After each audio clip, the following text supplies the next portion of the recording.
In your speech at the National Defense University, you talked about partnerships, which is one of your priorities, saying the Navy and Marine Corps are naturally suited to develop these relationships, particularly in the innovative small footprint ways called for by our Defense Strategic Guidance.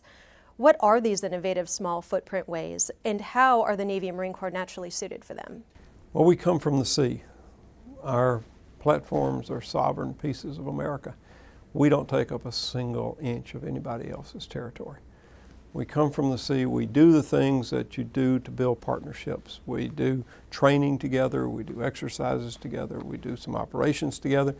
We also do some humanitarian things and disaster relief from these same platforms. We go in with medical, with dental, with veterinary services, and or we deliver supplies.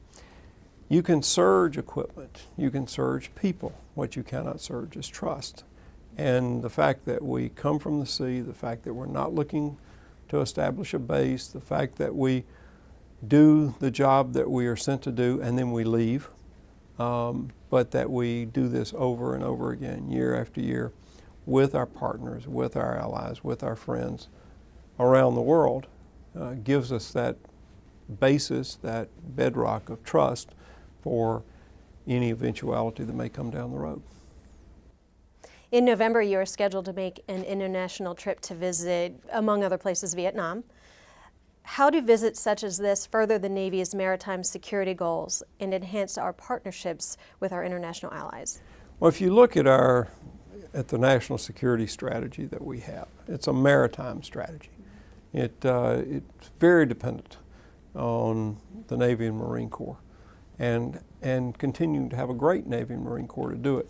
And part of that strategy, there are three legs to that strategy. One is to concentrate on the Western Pacific. Second, focus on the Arabian Gulf.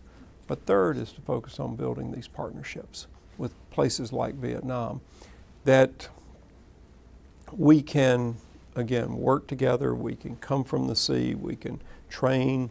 We can do either bilateral or multilateral things together with either one country or a group of countries so that we are more interoperable, so that if a disaster strikes, if you need to give some humanitarian assistance somewhere, that we can do it together, that we can increase our reach instead of one country trying to do it all, which in today's world is pretty impossible. We have these partnerships. We have trained together, we have worked together, so if something happens, we can do things together and know how each other reacts. China will play a role in next July's Rim of the Pacific exercise. Can you talk about our developing partnership with China and what challenges and opportunities it presents given the National Defense Strategy's call for a rebalance to the Pacific?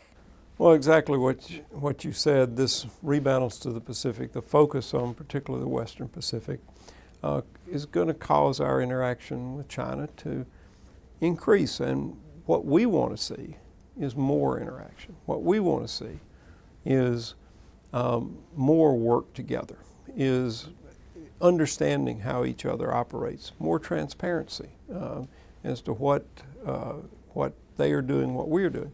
We invited the Chinese to RIMPAC in order to further these goals, in order to make sure that as we focus on the Western Pacific, and we've never left the Western Pacific, we've been there for decades, but as we focus on it, that our interactions with China and with other nations in the region, that we are on the same page in terms of how we operate together, in terms of what expectations there are, in terms of making sure that the sea lanes remain open, making sure that the global commons are protected.